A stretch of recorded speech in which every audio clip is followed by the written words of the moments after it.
Oi gente, tudo bem? Hoje a gente vai começar a falar um pouco de sistema nervoso autônomo. Essa primeira parte eu dividi esse tema em vários pequenos vídeos para facilitar a compreensão e facilitar a visualização de vocês dos vídeos também, para não ficar tão cansativo. E você pode procurar especificamente o que você tem mais dúvida também para assistir, certo? Então, hoje a gente vai falar um pouco do sistema nervoso autônomo, a anatomia, a fisiologia desse sistema. E eu vou dar uma introdução geral do que é o sistema nervoso autônomo. Nos próximos vídeos a gente vai ver separadamente como se comporta a divisão simpática e os seus receptores, e no outro vídeo a gente vai ver como se comporta a divisão parasimpática e seus receptores. E os outros dois vídeos que virão serão sobre a farmacologia do sistema nervoso simpático, o adrenérgico, e a farmacologia do sistema nervoso parasimpático, o colinérgico, ok? Então, vamos dar início aqui à nossa aula. Então, o objetivo dessa aula vai ser entender o conceito de sistema nervoso autônomo. O que é o sistema nervoso autônomo, conhecer os seus principais componentes, e entender a diferença anatômica nessa aula, principalmente, desses dois sistemas. Depois a gente vai ver as diferenças funcionais e farmacológicas também, ok? Então, a gente hoje tem este objetivo. O roteiro da aula: divisão anatômica, do sistema nervoso autônomo, os aspectos funcionais, os neurotransmissores, que depois a gente vai ver acetilcolina e noradrenalina. Então, é o roteiro do tema completo, do sistema nervoso autônomo. Então, vamos lá. O nosso sistema nervoso... Então, gente, a gente sabe que o nosso sistema nervoso, ele é dividido em sistema nervoso periférico e sistema nervoso central. O sistema nervoso periférico, ele tem uma divisão eferente e uma divisão aferente. Nessa divisão eferente, a gente tem o nosso sistema nervoso autônomo. E nós temos também o sistema nervoso somático. Nós vamos entender esses dois hoje. O nosso sistema nervoso autônomo, ele é dividido em parasimpático e simpático. Então, nós temos sistema nervoso autônomo parasimpático e sistema nervoso autônomo simpático. Quando a gente fala de sistema nervoso autônomo, a gente tem que lembrar que ele também pode ser chamado de sistema nervoso neurovegetativo ou sistema nervoso visceral. Por que neurovegetativo e por que sistema nervoso visceral, professor? Porque é parte do nosso sistema nervoso onde a gente não comanda. A gente não tem capacidade de solicitar que um vaso sanguíneo seja dilatado, solicitar pensar e fazer a movimentação, entendeu? Então, quando você está em um estado neurovegetativo, o seu coração bate, o seu intestino funciona, o seu pulmão, ele também se movimenta, sem que você tenha que raciocinar e projetar esse movimento, ok? Então, o sistema nervoso autônomo é a parte do nosso sistema nervoso que está relacionado ao controle da vida vegetativa. Ou seja, ele controla respiração, circulação do sangue, controla a nossa temperatura, controla a nossa digestão. Então, a atividade visceral se dá por inervação, que nós chamamos de neurônios autônomos. São através desses neurônios autônomos que a gente consegue ter todos esses processos, esses sistemas funcionando de uma forma autônoma, sem a necessidade de você estar pensando no movimento, tentando fazer a movimentação. Então, a atividade visceral se dá por inervação, que nasce do sistema nervoso central e se ramificam até os órgãos. Então, nós temos quais órgãos que recebem esses neurônios autônomos. Nós temos coração, pulmão, trato gastrointestinal, vasos sanguíneos e muitos outros, que a gente vai ver aí no decorrer da aula. Então, nosso sistema nervoso autônomo é o nosso sistema involuntário. Nós temos fibras que saem do nosso sistema nervoso central, elas passam por gânglios, emitem sinais para esses gânglios. Temos outras fibras neuronais que saem desses gânglios e se inervam nos nossos órgãos.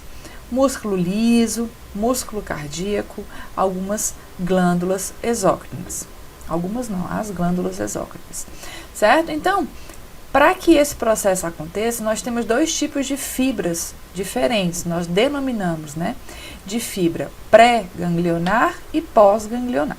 Então, vamos dar só um parêntese aqui, uma pausa, para a gente falar do sistema nervoso somático, que é um sistema nervoso voluntário, mas que também nós temos fibras que saem do nosso sistema nervoso central e é uma única fibra longa que chega até o nosso músculo esquelético. Então, nosso sistema nervoso central, ele também tem uma origem das fibras do nosso sistema nervoso autônomo, do nosso sistema nervoso central, desculpa. Só que é uma fita única, nós não temos gânglios, e depois a gente vai entender o que é liberado aqui no músculo, ok? Então, voltando para as nossas fibras do sistema nervoso autônomo, nós temos os neurônios pré-ganglionares, né? São aqueles que vêm antes dos gânglios. Onde é o gânglio, professor? O gânglio é a união das inervações finais do neurônio pré-ganglionar com o neurônio pós-ganglionar, onde aqui a gente vai ter uma sinapse. Sinapse, sim, sinapse. Passagem de neurotransmissor de um neurônio para outro, ou de um neurônio para um tecido ou órgão, ok? Então, nós temos fibras que vão sair do sistema nervoso central, né, esses neurônios que nós chamamos de pré-ganglionares e pós-ganglionares. E eles vão inervar aí tecidos ou órgãos, vários de variados, né? Coração, pulmão, o intestino.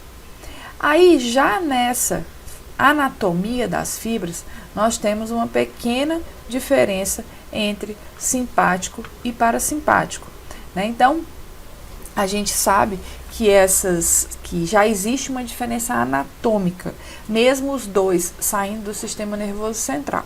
A gente vai ver que existe diferença no tamanho e na origem dessas fibras, da onde elas saem do sistema nervoso central. Então, o sistema nervoso autônomo, nós temos nervos motores, né, que geram impulsos do sistema nervoso central para músculos lisos, músculo cardíaco e glândulas. Nós temos aí o controle da nossa digestão, o controle do nosso sistema cardiovascular, do nosso sistema excretor e do nosso sistema endócrino, da liberação dos nossos, das glândulas, né, da exocitose das substâncias glandulares. Ele inerva a maioria dos tecidos, mantém o equilíbrio interno do corpo, né, como a gente já viu, é a parte vegetativa, onde a gente consegue manter o básico do funcionamento do organismo. E temos dois tipos de neurônios, o pré-ganglionar, que é aquele que sai do sistema nervoso central, o corpo celular fica dentro do sistema nervoso central, e nós temos o pós-ganglionar, aquele onde o corpo celular fica dentro do gânglio, né? E a gente tem um encontro do pré com o pós-ganglionar justamente nessa região do gânglio, onde ocorre aqui a sinapse. A passagem do sinal dos neurotransmissores desse neurônio pré-ganglionar para esse neurônio pós-ganglionar. Aqui nós temos outra sinapse, onde eu tenho a passagem desse neurotransmissor para o tecido-alvo. Então, aqui a gente vai ver uma diferença básica entre sistema nervoso autônomo, parasimpático e simpático. Então, no parasimpático, nós temos eles agindo, os dois agem praticamente nos mesmos locais, com atividades antagônicas. Ah, professora, mas por que um faz e o outro, o que um faz o outro vai anular? Não necessariamente o que um faz o outro vai anular. A gente pode pensar que o que um faz em excesso, o outro vai controlar, né? Para que não tenha excesso em nenhum dos dois lados. Então, no sistema nervoso parasimpático, ele é responsável pela contração da nossa pupila, enquanto o simpático ele é responsável por essa dilatação. O sistema nervoso parasimpático ele vai estimular a salivação, enquanto o simpático inibe essa salivação. E se vocês observarem, as fibras estão vindo de locais diferentes, inervando os mesmos órgãos, glândulas salivares, olho, né? Então as fibras têm origens diferentes. E eles têm funções pulmonares, né? Onde o sistema parasimpático reduz batimentos cardíacos, pulmonares, eu estava falando, né? Contrai os brônquios e o sistema nervoso simpático relaxa. No coração eu tenho o parasimpático causando bradicardia, diminuindo os batimentos cardíacos, e o simpático aumentando, acelerando esses batimentos cardíacos. A gente tem funções aqui no pâncreas, no estômago e no pâncreas, que eu tenho no sistema simpático estímulo da atividade do estômago e do pâncreas, enquanto no simpático eu inibo a atividade estomacal e pancreática. Eu tenho no fígado o estímulo da vesícula biliar, causada pelo parasimpático, e o estímulo da liberação de glicose pelo fígado, causado pelo simpático, ou seja, ele quebra glicogênio, né? Eu tenho ainda na bexiga contração da bexiga pelo parasimpático e relaxamento da bexiga pelo simpático. Então, essa aula é só uma revisão lá da fisiologia que vocês já assistiram, né? Então, se vocês lembrarem da fisiologia, existe geralmente os professores de fisiologia utilizam a simbologia de que o sistema simpático é aquele que é ativado para a fuga, né, e o parasimpático para o relaxamento. Né? Então, quando você está fugindo, você precisa de adrenalina. Então, você inibe salivação, você geralmente fica com a boca seca, relaxa os brônquios, mas acelera os batimentos cardíacos, né? Você estimula a liberação de glicose, porque você provavelmente está fugindo, você está correndo, você precisa de energia rápida nesses músculos. Se você está fugindo, está correndo, nesse momento você não está comendo, então você não tem aquela glicose imediata dos alimentos, então você tem que retirar glicose de reservas, né? E para muitas pessoas relaxa a bexiga, então a pessoa às vezes com medo, com susto, ela chega a urinar, né? Então, eles são antagônicos. Quando você está no momento de relaxamento, geralmente você está mais perceptível às coisas do ambiente. Então, se você sente o cheiro de uma comida gostosa, você tem a tendência a salivar, você vai estimular a salivação. Mesmo que você não passe por esse estímulo, você pode simplesmente não estar com a boca seca, né? Então você vai reduzir os batimentos cardíacos, manter esses batimentos normais, né? Contrair os brônquios, né? Ter uma respiração normal. Vai ter a atividade do estômago e do pâncreas estimulada, porque geralmente é no processo de digestão, você entra no processo de digestão. Depois que você se alimenta bastante, né, depois daquele rodízio de carne, daquela feijoada, o que a gente tende a fazer? Ficar quieto, deitado, imóvel. Enquanto isso, o nosso trato gastrointestinal está trabalhando, né? Eu estou aí estimulando a atividade do estômago, do pâncreas, do intestino, certo? Então, você tem esses efeitos contrários, né, do sistema nervoso autônomo parasimpático e do simpático. Aí você vai ver aqui embaixo, que eu até deixei marcado, né? Então, o sistema nervoso parasimpático, ele promove a ereção. E o sistema nervoso simpático promove a ejaculação. Professor, esses efeitos não são antagônicos. Não, nem sempre todos os efeitos do simpático e parasimpático serão antagônicos. Eles podem se complementar, como é o caso aí do sistema reprodutor masculino, ok? Onde o sistema parasimpático vai promover aí a ereção, né, para que o sistema simpático promova a ejaculação. Sabendo eu que vocês estudam fisiologia de uma forma bem detalhada, né? Vocês sabem que a ereção e a ejaculação provém, né? O processo de ereção e o processo de ejaculação, eles provêm de locais diferentes do órgão genital masculino, ok? Ah, professora, eu não sabia disso não. Vamos estudar fisiologia, né? Para a gente entender. Eu falei lá na primeira aula que sem fisiologia a gente não entende farmacologia. Eu estou dando essa aula de fisiologia para a gente revisar. Por quê? Porque os fármacos adrenérgicos e fármacos colinérgicos, eles são muito importantes. E se a gente não entender a anatomia, não entender fisiologia, complica o entendimento dos fármacos, certo? Então, as aulas estão até separadas, porque quem já tem um bom conhecimento aí de fisiologia pode ir direto para a aula dos fármacos, ok? Então, gente, aqui, a gente já estava falando da diferença, né? Diferença funcional entre simpático e parasimpático.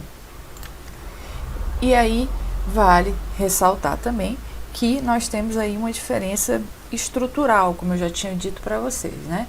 A gente tem uma diferença estrutural, porque as fibras pré-sinápticas ou pré-ganglionares do sistema nervoso parasimpático, elas são maiores do que do sistema nervoso simpático, né? E as fibras pós-ganglionares do sistema nervoso parasimpático, elas são menores do que as fibras pós-ganglionares do sistema nervoso simpático. Então, aí a gente já tem uma diferença anatômica entre essas fibras. Além disso, as fibras de origem parasimpática, elas têm uma origem crânio sacral, certo? Então, elas saem dessa região do sistema nervoso central, da região do crânio para os órgãos efetores e da região sacral para os órgãos efetores. E a do sistema nervoso simpático, ela sai da região torácica e lombar, tóraco-lombar, né? Então, isso também faz uma diferença. Por que as fibras do parasimpático, as fibras pré-ganglionares parasimpáticas têm que ser maiores? Porque elas saem de regiões mais distantes desses órgãos do que as fibras simpáticas. Então, as pré-ganglionares do parasimpático, elas são maiores, porque elas saem da região aqui do crânio e elas saem aqui da região do sacro, né, sacral. E a do simpático já sai direto da região tóraco-lombar, ok? A gente está vendo aqui as inervações tóraco-lombar, elas saem dessa região. E já elas encontram os gânglios e dos gânglios elas vão para os órgãos. Então, as fibras pós-ganglionares do simpático, elas são maiores, né? E as fibras pós-ganglionares do parasimpático são menores, ok? Aí a gente tem duas diferenças anatômicas entre esses dois tipos de sistema nervoso, né? O autônomo, simpático e parasimpático. A gente viu já uma diferença funcional, né? Que eles têm funções que se antagonizam, na maioria dos casos, né? E agora a gente vai ver uma diferença fisiológica, que não deixa de ser anatômica e também não deixa de ser funcional. Como assim, professora? Nós vamos ver a diferença da liberação dos neurotransmissores, né? Então, esses sistemas nervosos, né, autônomos, eles têm liberações de neurotransmissores no gânglio e no órgão efetor. E são esses neurotransmissores que vão diferenciar a ação desses sistemas, né? Então, no sistema simpático, eu tenho liberação de acetilcolina no meu gânglio. Então, essa partezinha aqui é o gânglio, certo? Aqui nós temos simpático, parasimpático. Então, eu tenho aqui a liberação de acetilcolina no meu gânglio simpático. E eu tenho a liberação também de acetilcolina no meu gânglio parasimpático.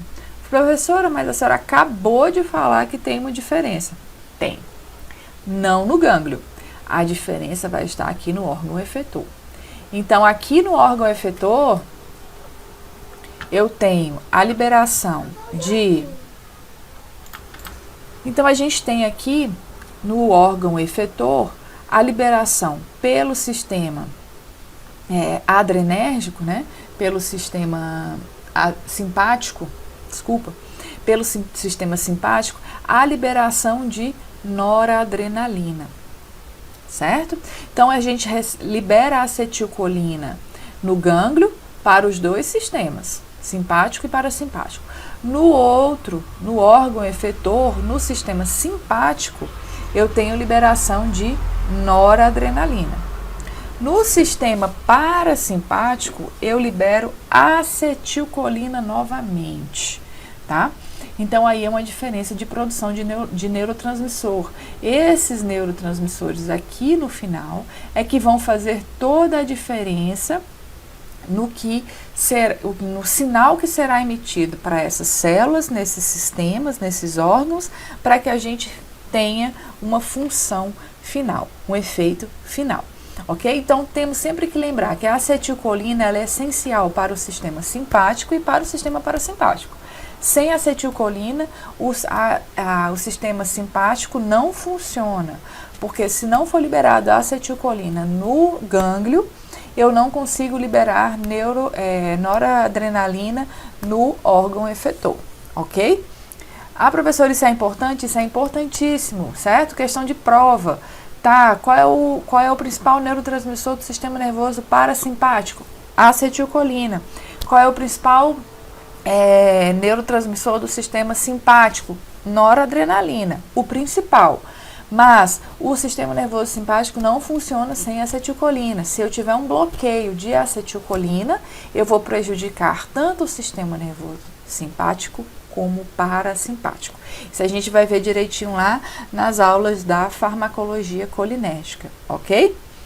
Então, já vimos aí outra diferença estrutural.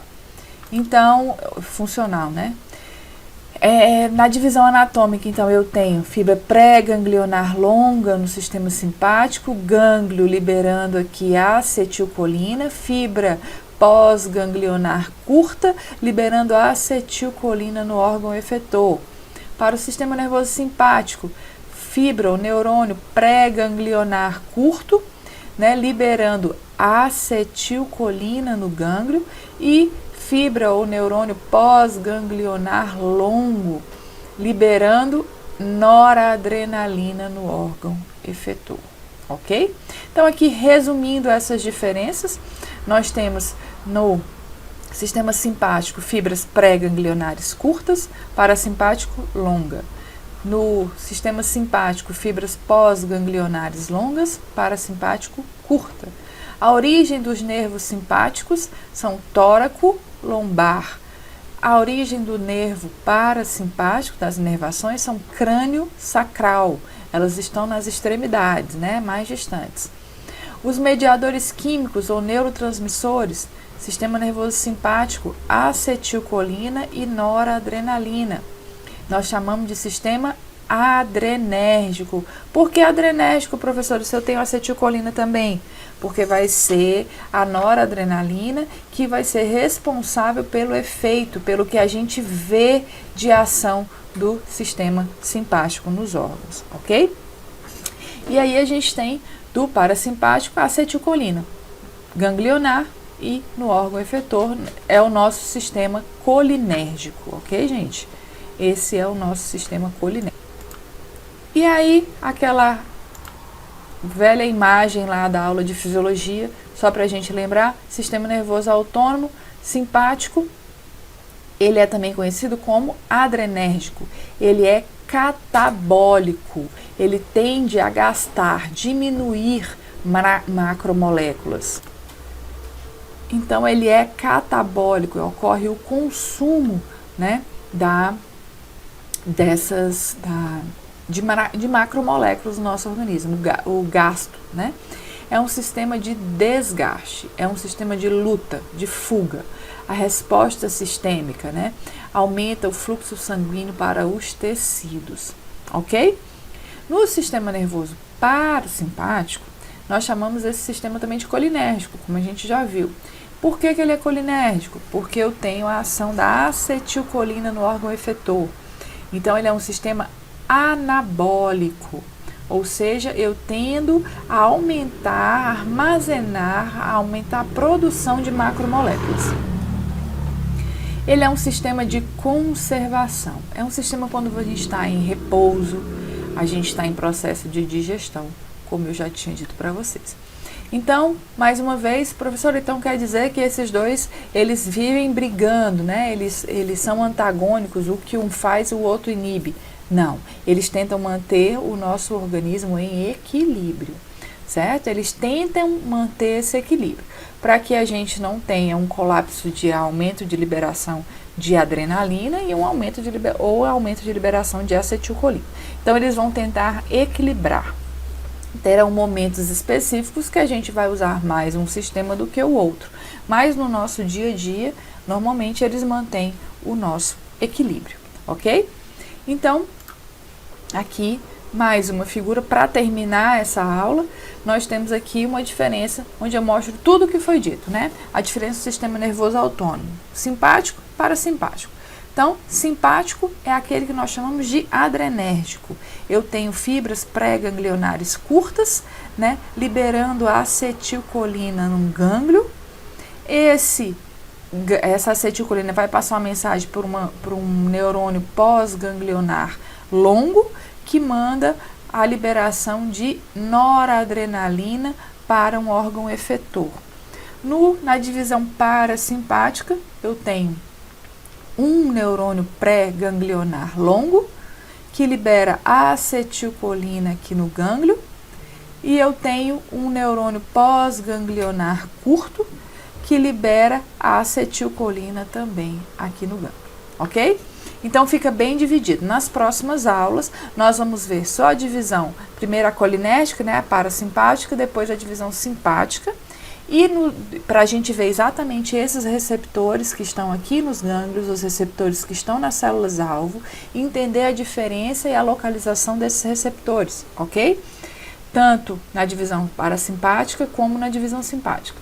E depois nós vamos entrar com uma aula dos fármacos. Aí nós entramos na farmacologia colinérgica e adrenérgica, ok? Então, até mais, até o próximo vídeo, espero que vocês tenham gostado. Se inscrevam no canal, compartilhem o vídeo e, se tiverem gostado, dê um like aí, ok? Outra coisa, qualquer dúvida podem deixar nos comentários, qualquer sugestão de tema também. Eu tenho recebido algumas sugestões de temas, alunos perguntando coisas corriqueiras, que eu estou bolando aqui uma forma de gravar vídeos mais curtos ainda sobre isso, ok? Então, gostou, curtiu? Dá o like, se inscreva no canal e compartilhe com os amigos, ok? Muito obrigada e até a próxima aula.